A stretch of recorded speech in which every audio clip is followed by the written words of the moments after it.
You're watching Fugitive Red-Eye, and this is a video I've been wanting to make for a while, but I always want to make sure I'm in the right headspace when talking about this. Because, I've mentioned my experience with religion, and I've touched on, supernatural things, and I've mentioned multiple times that I do consider myself a Christian, albeit not a very conventional one. Multiple times, but actually doing a video discussing my actual beliefs, I want to make sure I do right. I want to make sure that I actually get the points across clearly and concisely. Keep in mind, this is in no way an attempt to proselytize or preach or anything like that, because I feel that religion is something that's very personalized. Like, it's something you have to come to on your own. I mean, hence the term, right, a personal relationship with God, that kind of thing, right? I don't think that I have all the answers, and I think religion itself is inherently speculative. As is, anything supernatural. Because when you're getting to the metaphysical nature and buildup of the universe, a lot of these things are built on things that are impossible to fully comprehend, and at the best you can do is try and figure out what makes sense to you. Now, I've already given some history about my experience with religion. I'll give a brief recap here. I was raised pretty hardcore Mormon for a lot of my life, from when I was, just born. Up until around the age of 16, I was pretty devout. Then I didn't stop going to church until 17, when I first started to kind of question everything, going through my conspiracy theory discovery phase, right? I haven't gone to church in quite some time. There was a resurgence where I started going for a little bit in around, I want to say 2017 or 2018. I started going again. Might have been a little before that, actually. I was going again briefly in 2015 as well, I think. But it was never to the degree that I did when I was younger, and I was much more into the church. And if you've been watching me for a while, you know I defend Mormons quite a bit, because there's a lot of misconceptions people have where they misunderstand things. I think the church organization is corrupted in this day and age. I think that's true, unfortunately, of every organized church in this day and age. Every religion has been corrupted with modern-day mind viruses and problems, right? The agenda runs deep, and it's corrupted all the religions. But I still hold a lot of the values, and I still think a lot of the stories and things are important as well. As I've said multiple times, I think it's retarded when other Christian religions try and say that Mormons aren't Christian. And when I say Mormons, I'm talking about LDS, although all the other Mormon religions would be Christian too, based on Christianity in a way that makes sense to me, which is that they worship Jesus Christ, or that they view Jesus Christ as the Son of God, right? But then this is my first big controversial belief. I feel like a lot of Christians get too bogged down in the Trinity concept, and, some might even call that blasphemous that I'm even pointing that out. But, they get mad when you say that, God and Christ are separate entities, but the Trinity itself kind of implies that, but also says that they aren't, and it gets really confusing and doesn't make a whole lot of sense to me, especially since, Christ literally talks to God when he's, on the cross and stuff like that, saying, "Why have you forsaken me?" and stuff like that. So it's always been crazy to me just how obsessed certain Christian religions become with the Trinity aspect, that they go as far as to say that religions that don't believe that are not Christian, which to me just doesn't make sense. Now, let me be clear. At the end of the day, to me, the nature of God, whether God is a separate person from Christ or not, which I believe he is, like I said, I was raised Mormon, and a lot of those beliefs have stuck, but to me it just makes more sense that if someone is the Son of God, they're not also the Father. Now, you could argue they're components of a bit greater being or something. Again, the Trinity concept has always been confusing to me. But at the end of the day, to me, the nature and physical makeup of God has never been that important. It's, if anything, the least important aspect of God to me. I think it's weird that there's so many people that get, so obsessed with that, when to me, actually doing what's right and following things that would be, more in line with God's will, right? To me, that seems way more important than understanding fully things that we can't understand if we're going by, logic, right? A thing like God and, metaphysical, supernatural stuff like that in general are things that our minds couldn't fully comprehend by design, right? That's supposed to be the point. So why get so bogged down in the minutia of details like that? That's always bothered me. Now, that said, I myself have other beliefs that are also kind of controversial, for instance, I think in order for the world and the universe to make sense, God has to have some sort of limitations. I don't know what those limitations are. I would never pretend to understand them.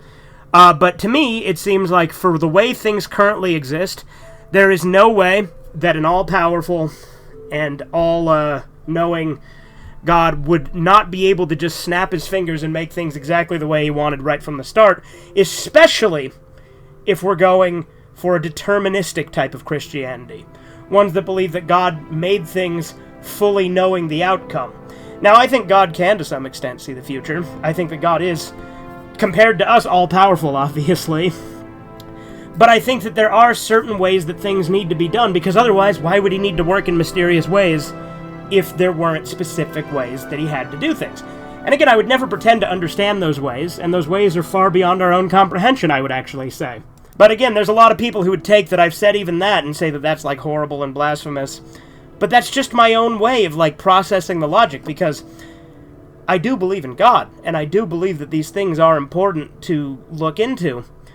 But to me, the universe doesn't make any sense, especially, again, if we're going on the deterministic ones. Now, not all Christians are deterministic, but there are some that literally say, you know, everything is determinist and every decision's already been made. And to me, that would make even less sense if there was no limitations.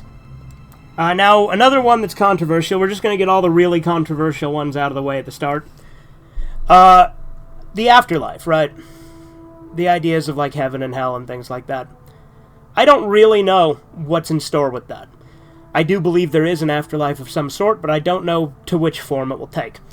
I do know that I don't believe in hell.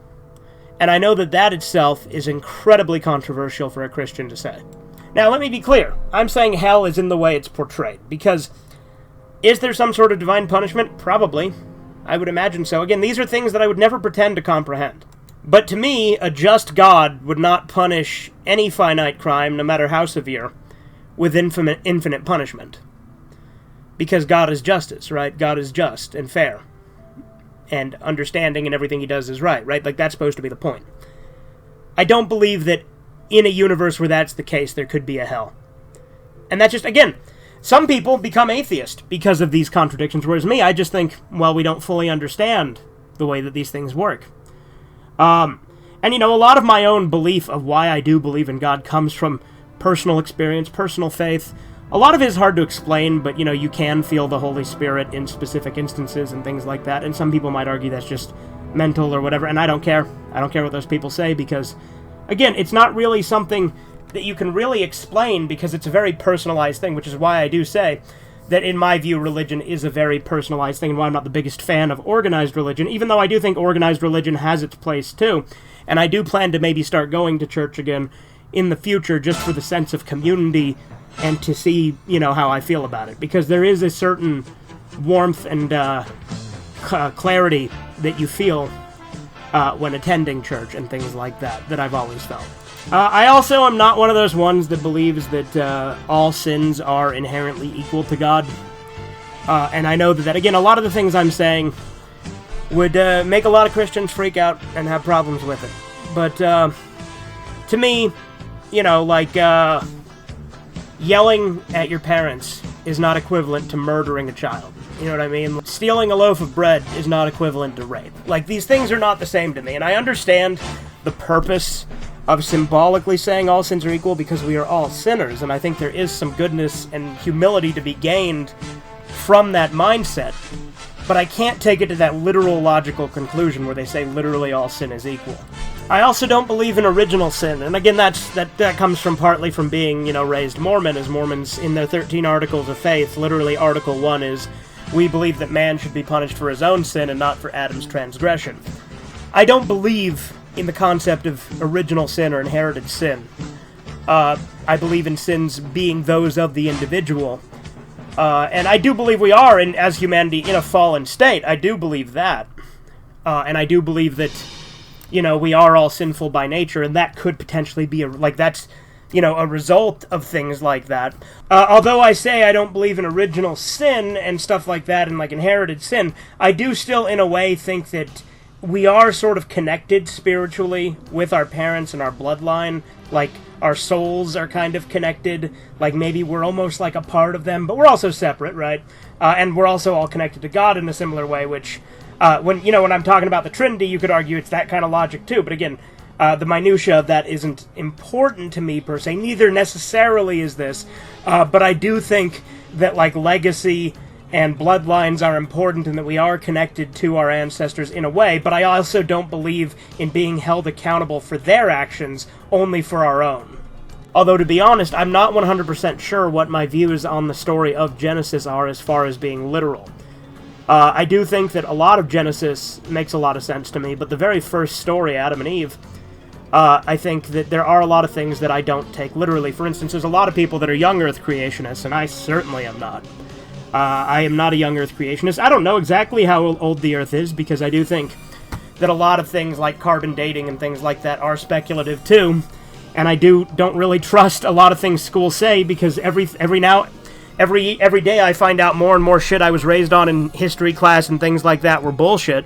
That said, I don't blame people who become, like, young Earth creationists, and I don't really... At the end of the day, it's another one of those ones that I don't care to focus on that.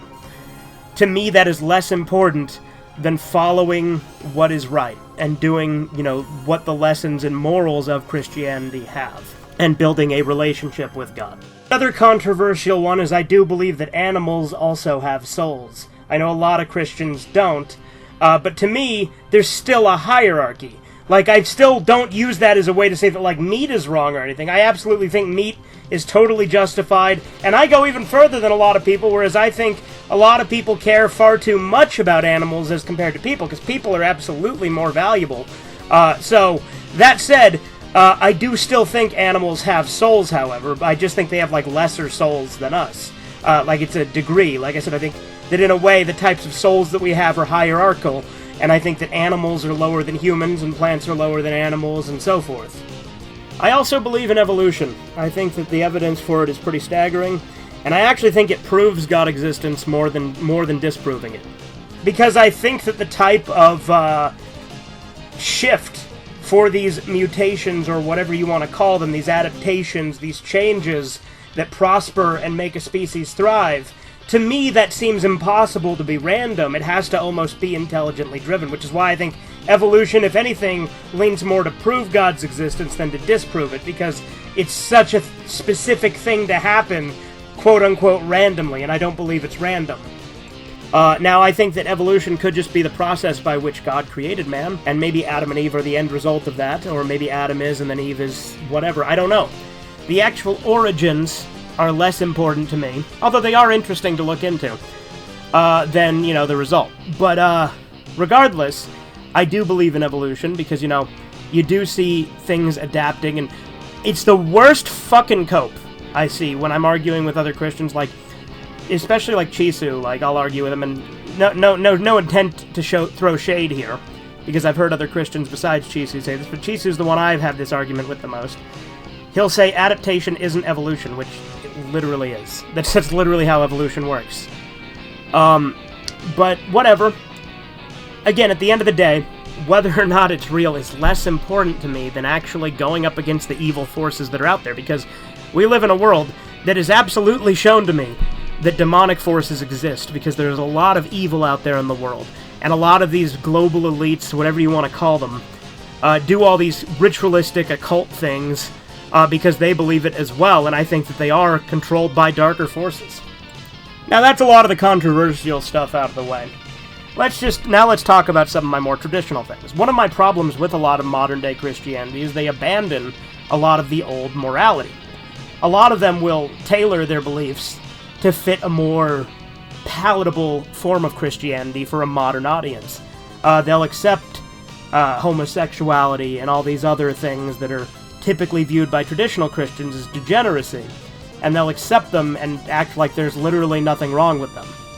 I am not saying be hateful and, you know, want to go full-on Leviticus with, like, stoning and stuff like that. But at the same time, I think that there is a point where you become far too permissive, and we've certainly reached that point a long time ago, where we're far too accepting of things that are antithetical to what we would, as Christians, supposedly be against.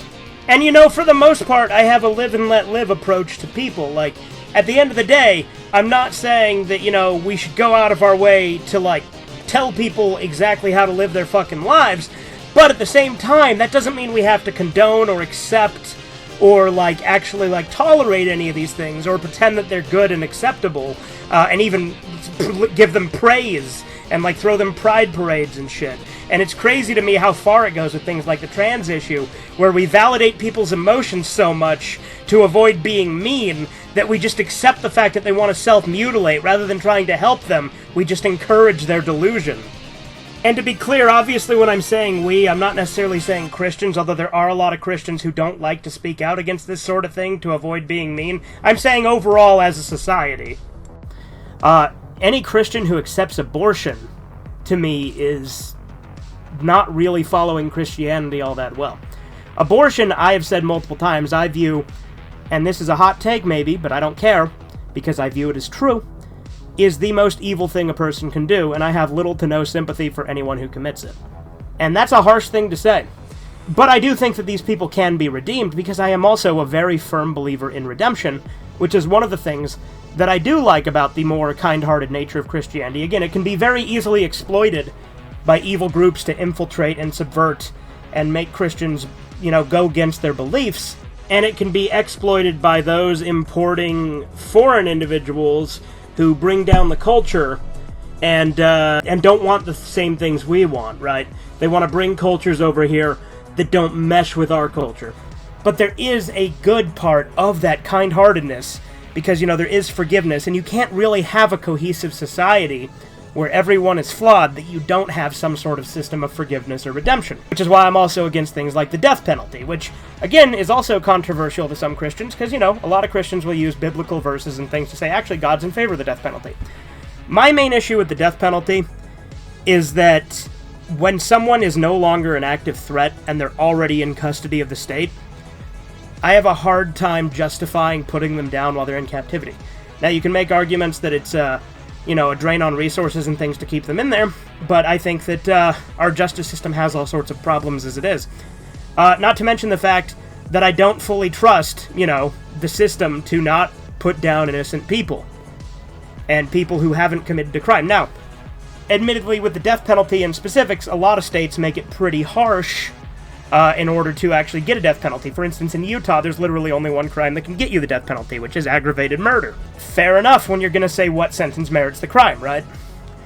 But, again, for me, I have a hard time with the system being as corrupt and fallible as it is to make that right call about who to put down and who not to put down. I have seen a rise in Christianity among the younger generation, which has given me a lot of hope, because as a society, we were much better off when everybody had some sort of shared values. I used this as an example before in other videos, but like when you watch like older Simpsons seasons, and there's a lot of Christian-coded things, right? Like there's Bart sells his soul, or Lisa versus Homer in the Eighth Commandment. All of these things were everywhere. In fact, it almost feels like the early Simpsons was a very Christian show. And like obviously that became less and less of a focus with more and more seasons, but it was everywhere in the culture.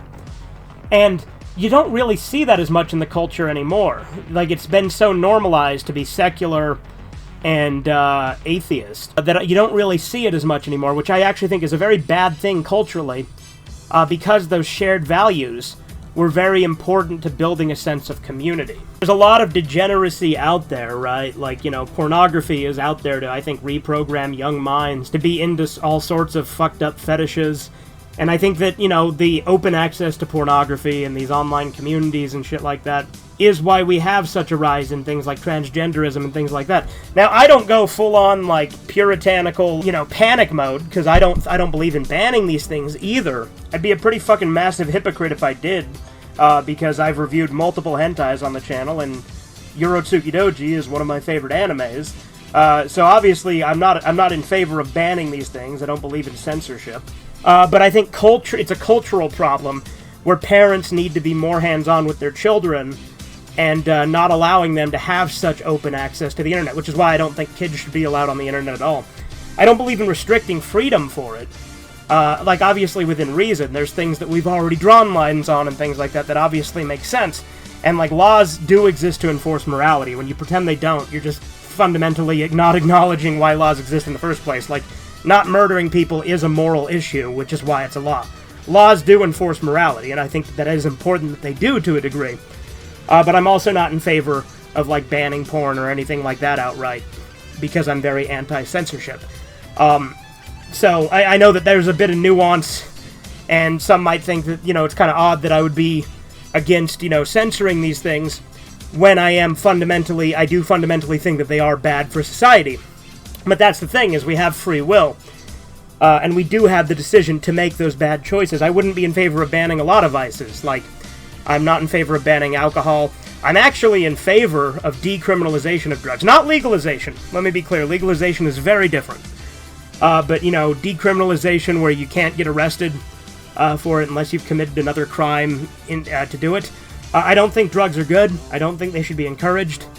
I think that there's a lot of problems. But I also think that a lot of these rehab facilities and things like that give out, like, methadone and these things are actually really bad and are there to profit off of people's suffering rather than to help it, because methadone is even more addictive than heroin. So there's a lot of stuff out there that's bad for you that I wouldn't believe in legislating. But at the same time, there is a balance, there is a line. I do think that there are laws that we need to have to enforce things, because again, laws do enforce morality. Which is why, in spite of all that, I am also very, very in favor of, like, a ban on things like abortion. Because abortion isn't just an individual rights issue, it's violating the rights of a child and killing them. And people will argue semantics about what is and isn't a person and stupid shit like that. I remember I've talked to a friend about it, and he was originally saying, you know, oh, well, when memories form, I'm like, okay, so 4 years old? So a 1 to 3 year old? Just kill him? And he's like, no, you're right, that's dangerous, we shouldn't do that. And I'm like, you know, what about a vegetable who's on life support? And you see, that's a complex issue. I fully don't know what I think about that. I think when it comes to things like life support and things like that, I think it is important to have somebody's, like, wishes on that lined out. And even then, I'm not sure what my opinion is. It's a very tough one. That's one that I actually have a lot of trouble getting into the nuance of. And that's another thing when it comes to religion and ethics and things like that, is I actually do, at the end of the day, admit that I don't know everything. Obviously, I am not the guy who has all the solutions, and there's many things I don't know, and I'm still trying to get to the bottom of and figure out for myself. But there are a lot of things in the Bible, too, that I do think. Like, I think that the Bible did largely happen historically. I do believe, you know, most of the stories. Like I said, Genesis, I have my own questions about some of the literalism in it. But at the same time, for instance, Exodus, I think that the way that the pyramids being made with slave labor, I think is absolutely more believable to me than what they now try to teach in schools, where they say, oh, it was actually small Egyptian farmers who built them. Yep. Doesn't make any fucking sense to me. Like, just a few farmers could build those. The slave labor thing makes way more sense to me. It's like that quote in Red Dwarf, right? Where Rimmer's like, who built the pyramids? How did they do that? They were massive. And Lister's like, they had whips, Rimmer! Massive, massive whips! And I do think there's a reason that every major society has had a great flood story, because I think it absolutely happened. I'm still currently in the process of actually listening to the whole Bible on audiobook. I'm currently on the book of Joshua. So far, my favorite book has been Genesis, just because it's the one with the most of a narrative. And that's another thing, too. Like, when it comes down to, you know, literal or figurative things in the Bible, I think it is important to remember that Christ himself talked mostly in parables, where he made symbolic stories that didn't actually occur to emphasize a point, you know, like the prodigal son or the Good Samaritan. These aren't things that literally happened, but they're stories that Jesus concocted to prove a point. And I think that some of the more stuff that I take more metaphorically could be things like that as well. And I also think some of the inconsistencies you run into in the Bible, and there's plenty of Christians who will try and say there aren't inconsistencies, but there are, and I'm not going to pretend there's not. But a lot of these inconsistencies could be from the fact that, number one, each writer contributing to the Bible was, you know, looking through their own flawed perception and lens. But also, every translation it went through, different kings and rulers took stuff out or put stuff in, depending on what they liked or didn't like, you know, what was good for their reign. Mormons exclusively use the King James Version, which is the version I choose to typically use, because it is the most consistent version, I think, and the one that is the least bastardized for our modern world, at least out of the ones I've read. I haven't read anything really that predates that, admittedly.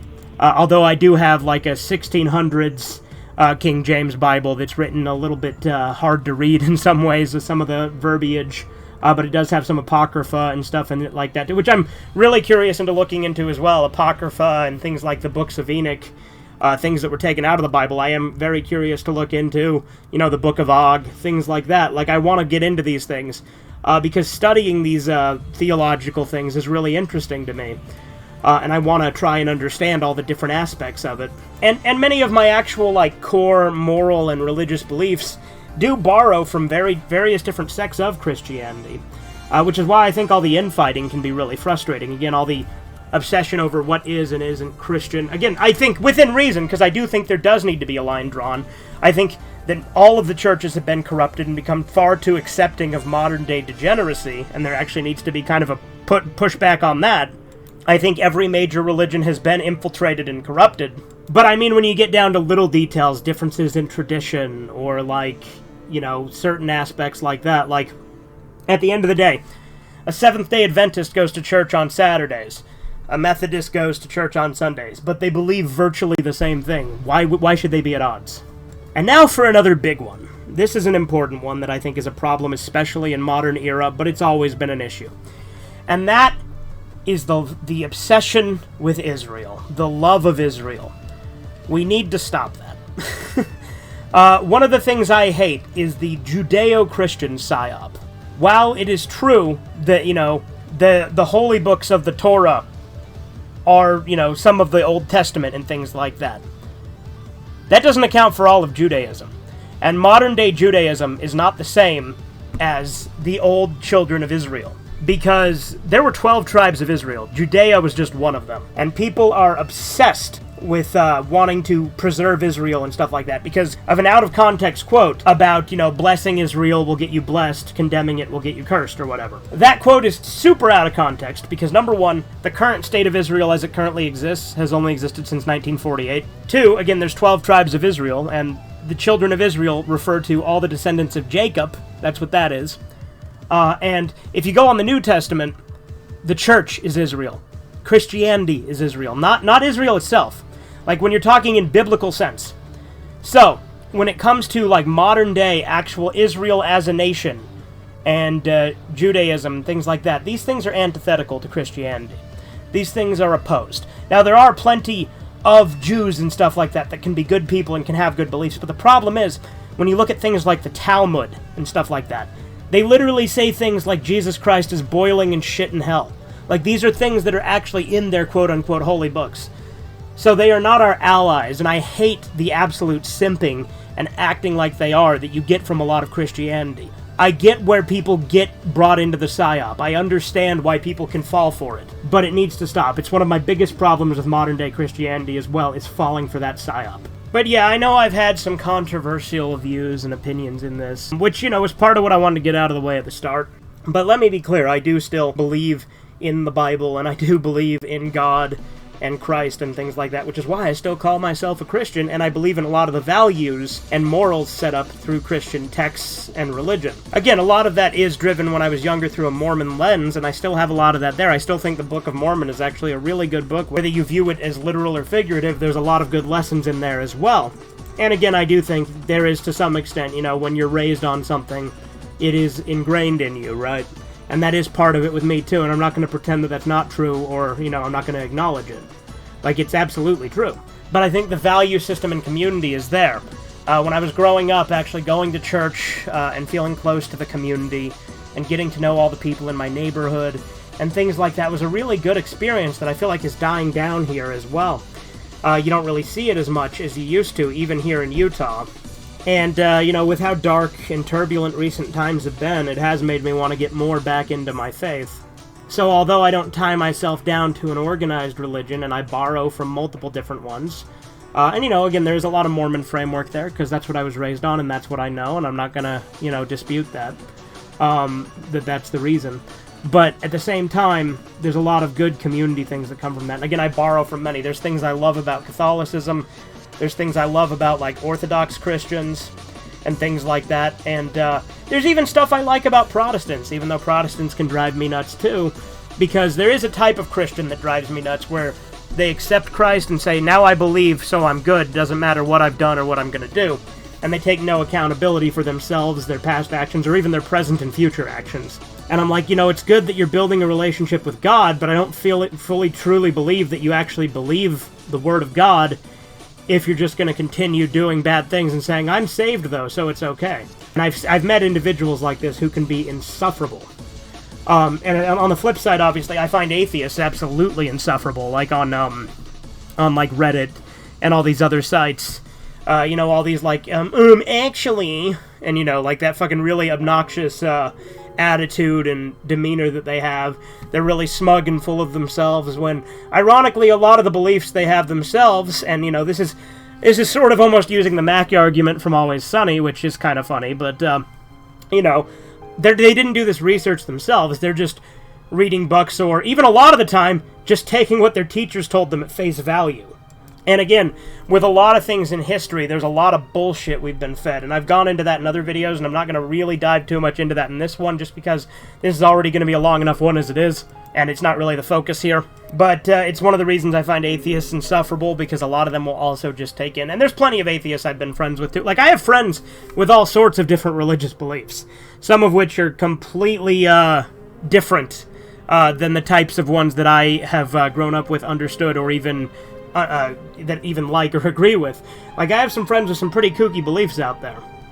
But nevertheless, as I was saying, there can be people that use religion in a way that I think is bad. And actually, I think that's the way that you violate the third commandment. For instance, to me, phrases like, oh my god, or god damn it, I don't necessarily view as, like, violating the third commandment, taking the Lord's name in vain. I view those more as, I view it more, like the third commandment, more as doing something in the name of God that isn't, and proclaiming it to be. So, using religion to justify doing bad things. And here's the thing, let me be clear, there's plenty of times where people said that happened, but there's actually more nuance to it. For instance, the Crusades are actually pretty complex, because there was, like, Muslim aggression and things like that actually led to it. It wasn't strictly just, oh, we need to go on this crusade. Like, there was a whole bunch of build-up and differences and nuance that led to that. I mean, hell, there's even things I like about Islam. Like, I like their stringent following of gender roles. There's things I don't like about Islam, obviously. There's a lot of barbaric practices and crazy things that they do over there in the Middle East, especially. But there are people from various different walks of life that I can get along with, and I can find truth in what they're saying, even if I think that their ideology is flawed, is what I'm getting at here, I suppose. Like I said, I don't know everything. I'm certainly flawed in my perception, and I'm just trying to figure things out as best I can. I also don't feel like a need to, like, argue and debate people constantly on, like, religious issues. Like, for instance, I'm in Discord server, and there's this one guy in there who clearly just, like, wants attention, that is constantly, like, doing these, like, streams where he wants to debate people about why atheism is correct.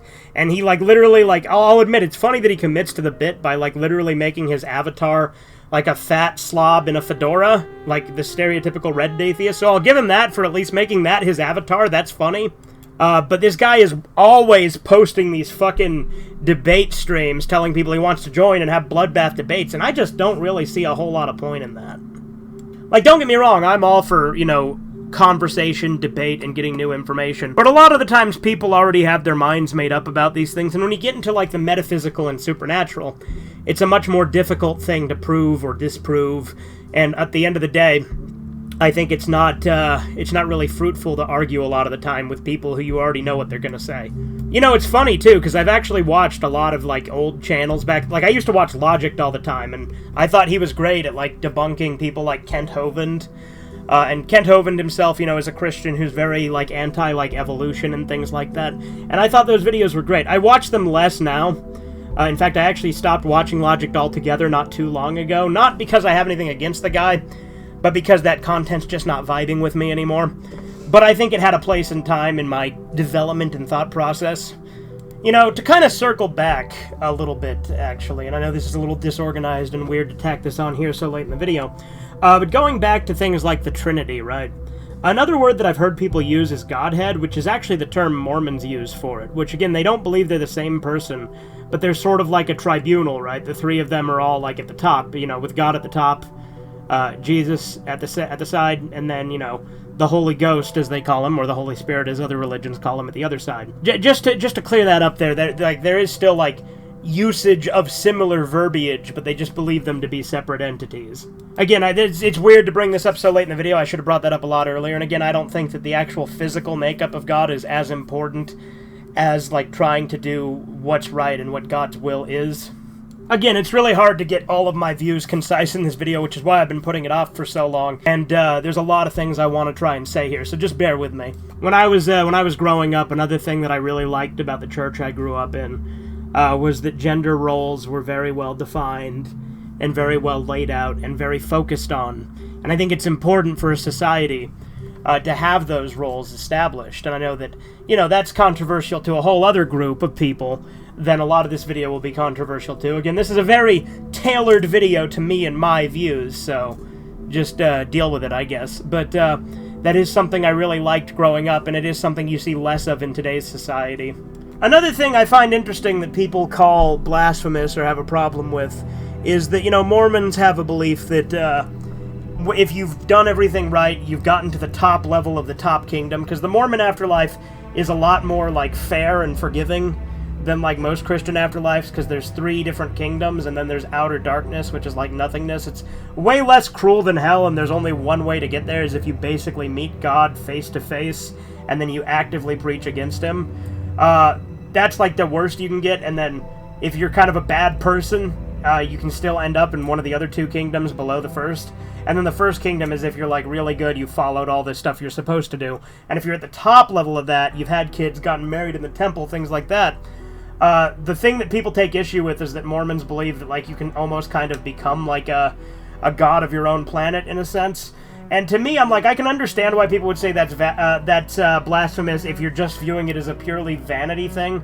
But at the same time, we're all children of God, and I think it's strange to be opposed to the idea that you could inherit your father's legacy. Again, I'm not saying that I necessarily believe that, because I don't really know what the nature of the afterlife will be. That's all a big mystery to me, because it's hard to really know that sort of thing. But I've never understood the opposition people have to that, or how they use it as a point against Mormons. Again, I'm not going to spend this whole video talking about, like, Mormon belief and things like that, because at the end of the day, that's not necessarily what this is about. This is about my beliefs. And again, a lot of those beliefs are rooted in that because that's what I was raised in. However, that's not necessarily going to be, like, me doing a whole lore breakdown of that, because at the end of the day, I haven't gone to church in a long time. I still remember quite a lot of things, but nevertheless, that's not the point of this video. I guess at the end of the day, the point I'm trying to get across is my views can be fairly complex and borrow from several different ideas and religious groups. I think that the infighting amongst a lot of Christianity can be based on kind of the silliest things.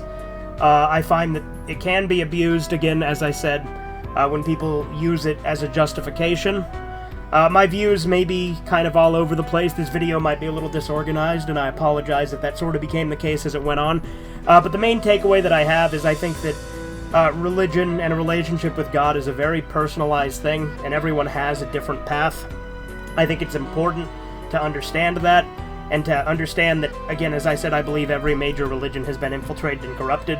I also think that, you know, as a society, we do need to have forgiveness and things like that, because if we get too obsessed with pettiness, revenge, and vindictiveness, then it just consumes us, and I think that's a pretty major problem that we have in today's world. And I think that faith can be a way to help deal with that, because forgiveness isn't necessarily for the other person, it's also for yourself, for your own sanity and your own mindset, and I think it's important to have. So at the end of the day, I think whether you take a lot of these things either metaphorical or literal, I think that there is importance in the morals. And, you know, people will argue, were we founded on Christianity, shit like that? I think we were to a degree. Like, people will argue, oh, well, all these founding fathers believe this. Or they'll use, like, Thomas Paine, who I love Thomas Paine. I think he's great. I know the guy was kind of a deist, more like, not really a Christian.